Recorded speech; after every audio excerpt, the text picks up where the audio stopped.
नमस्कार मित्रांनो, मी कमलेश नवाळे तुम्हा सर्वांचं स्वागत करतोय।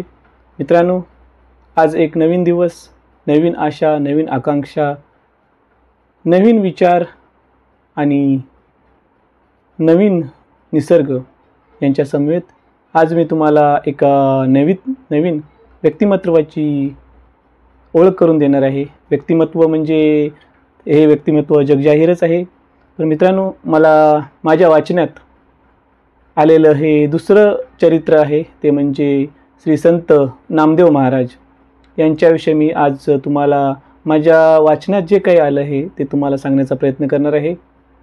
मित्रांनो, संत नामदेव महाराज हे महाराष्ट्रातील वारकरी संत कवी होते। त्यांचे आडनाव रेळेकर असे होते, जे मराठी भाषेतील सर्वात जुने कवी म्हणून ओळखले जातात।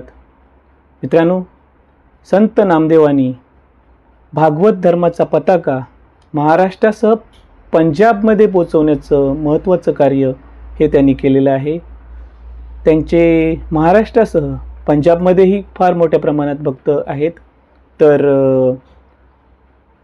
त्यांनी संत नामदेव महाराजांनी पंजाबमध्येही त्यांची फार मोठ्या प्रमाणात ख्याती आहे।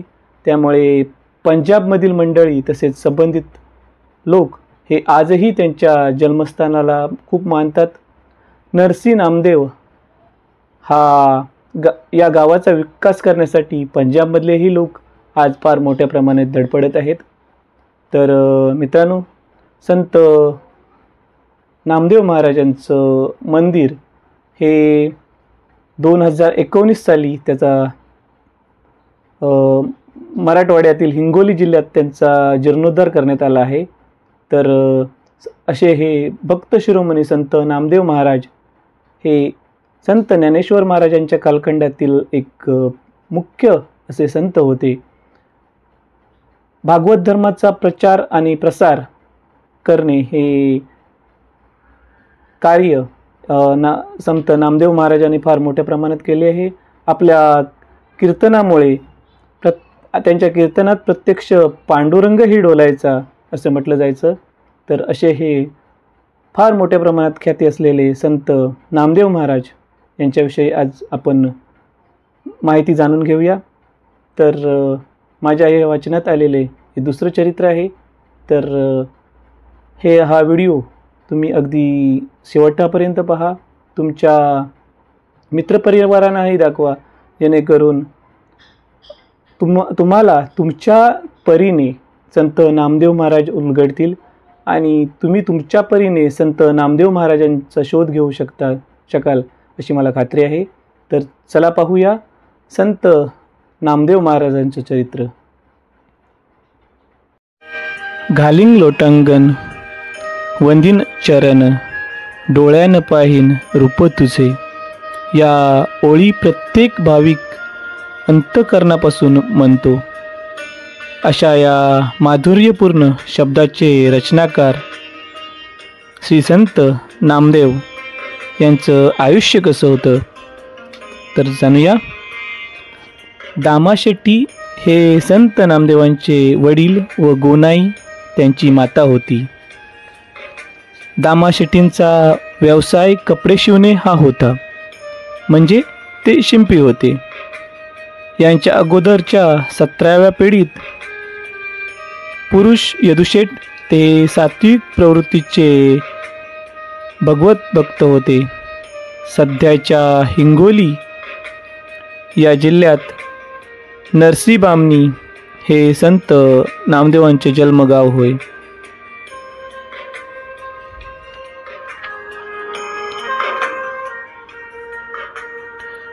त्यांचे बालपण हे पंढरपुरात गेले आणि लहानपणापासूनच श्री संत नामदेव हे विठ्ठलाचे परमभक्त होते।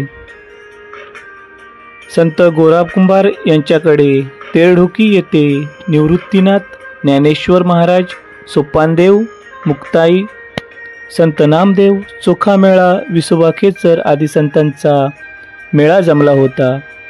या प्रसंगी संत ज्ञानेश्वरांच्या विनंतीवरून गोरोबा काकांनी उपस्थितांच्या आध्यात्मिक तयारीविषयी आपले मतप्रदर्शन केले होते.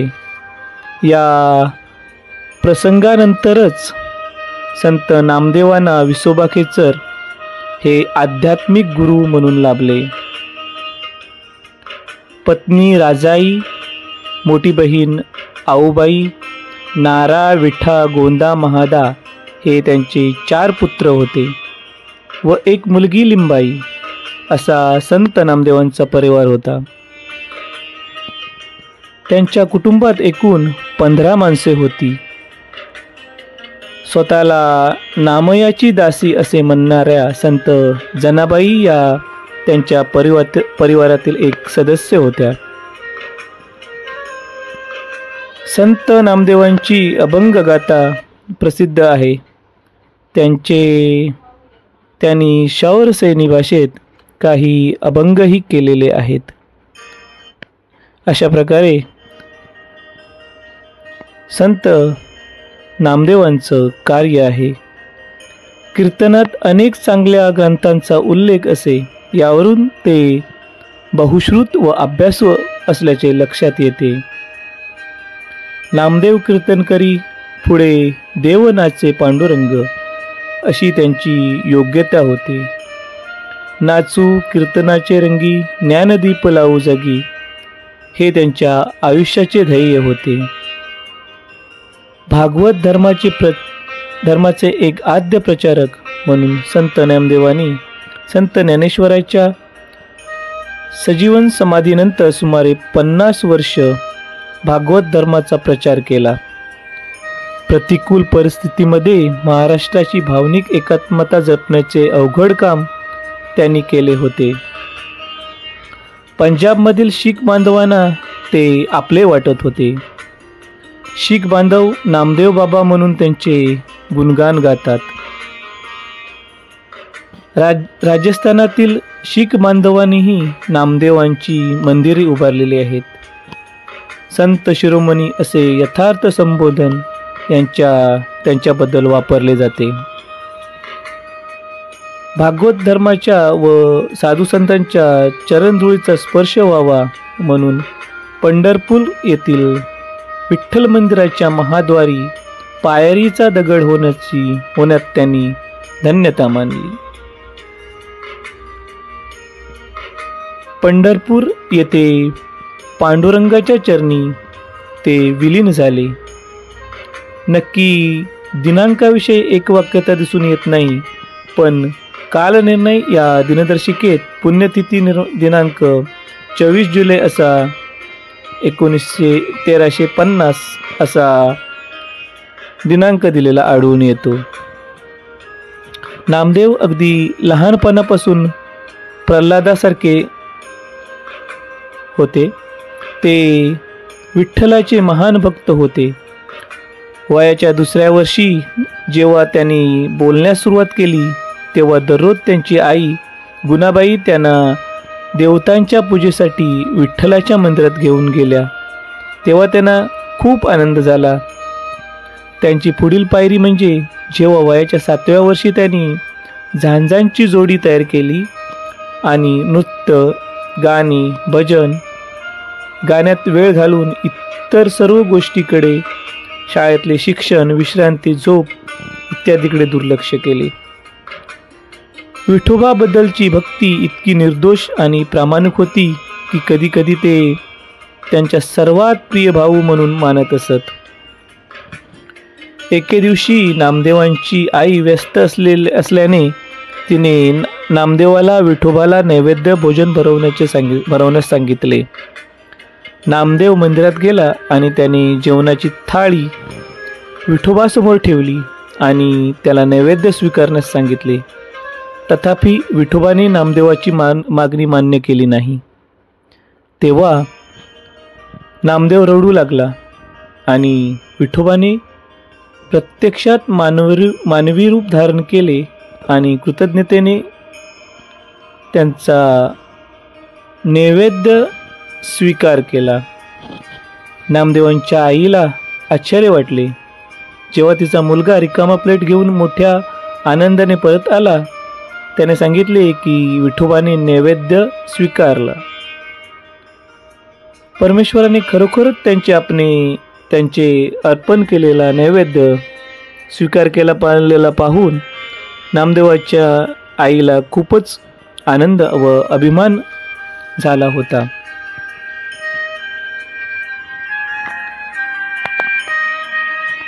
नामदेवांना सुरुवातीपासून ऐहिक गोष्टीमध्ये रस नव्हता. त्यांना शिंपी म्हणून किंवा आपल्या वडिलांच्या इतर व्यवसायात रस नव्हता. दिवस आणि रात्र विठोबाच्या भक्तीत घालवणे हे त्यांचे एकमेव हित होते.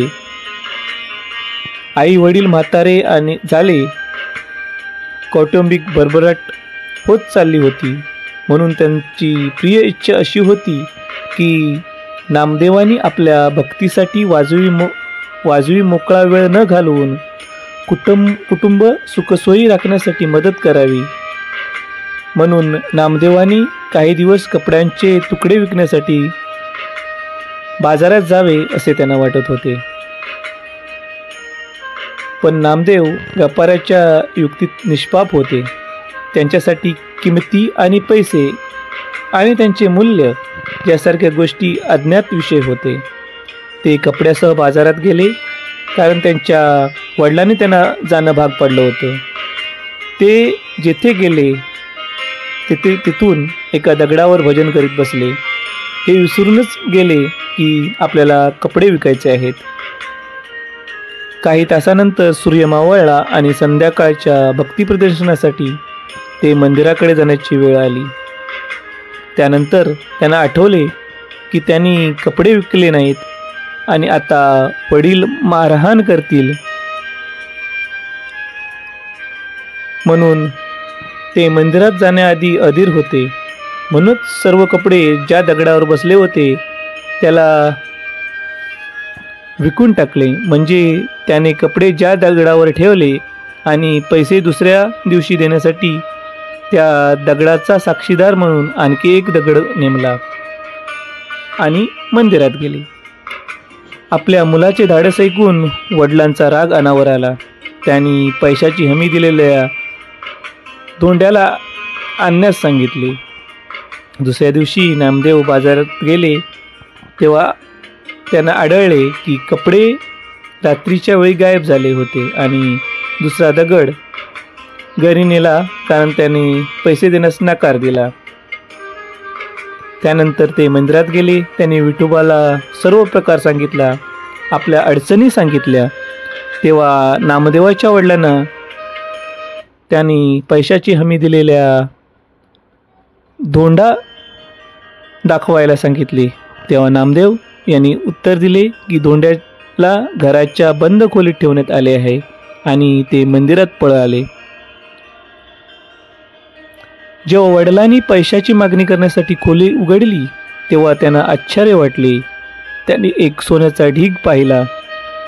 वडिलांना खूप आनंद झाला, पण नामदेव त्या बाबतीत उदासीन होते. नंतर त्यांना वाचवल्याबद्दल त्यांनी देवाचीही स्तुती केली.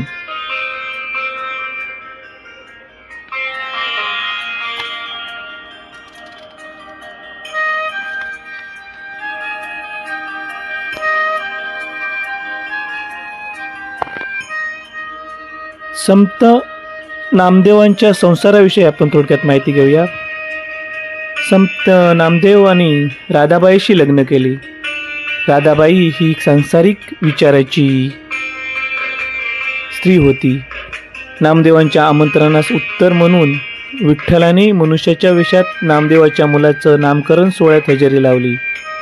मुलाचे नाव नारायण ठेवले आणि त्या प्रसंगी त्याला चांगल्या भेटवस्तूही दिल्या.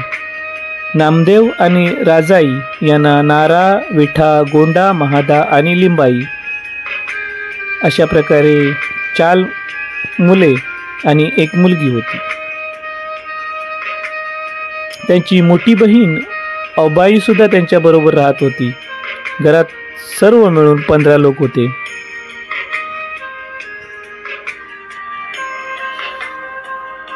संत नामदेवांच्या साहित्याविषयी आपण थोडक्यात माहिती घेऊया. संत नामदेव म्हणजे मराठीतील पहिले चरित्रकार आणि चरित्रकार, तसेच पंजाबपर्यंत सर्व धर्म प्रसार करण्याचा, भागवत धर्माचा पताका अगदी पंजाबपर्यंत पडकवण्याचं कार्य त्यांनी केलं होतं. विठ्ठल आवडी प्रेम भावे, आधी रचिली पंढरी, मग वैकुंठ नगरी, असे नामदेव अभिमानाने सांगतात. अमृताहुनी गोड नाम तुझे देवा, असे म्हणत पंढरीचा महिमा पटवून देतात. देह जावो अथवा राहो माझे तीर्थ पंढरपूर, अशा कितीतरी अभंगातून नामदेवांनी विठ्ठलाविषयीचा श्रद्धाभाव व्यक्त केला आहे. नामदेवांनी विठ्ठलाविषयी ज्या उत्कंठेने रचना लिहिल्या आहेत, त्याच उत्कंठेने अनेक संतांचं वर्णन काव्यात केलं आहे. साधी पण भावोत्कट अभिव्यक्ती हे नामदेवांच्या काव्यरचनेचं वैशिष्ट्य आहे. त्यांच्या उत्कट ईश्वरभक्तीचा अत्यंत विलोभनीय असा आविष्कार त्यांच्या काव्यात जाणवतो. त्यांच्या रसाळ वाणीची व अर्थपूर्ण अभंगाची महती सांगणाऱ्या कितीतरी कथा प्रचलित आहेत.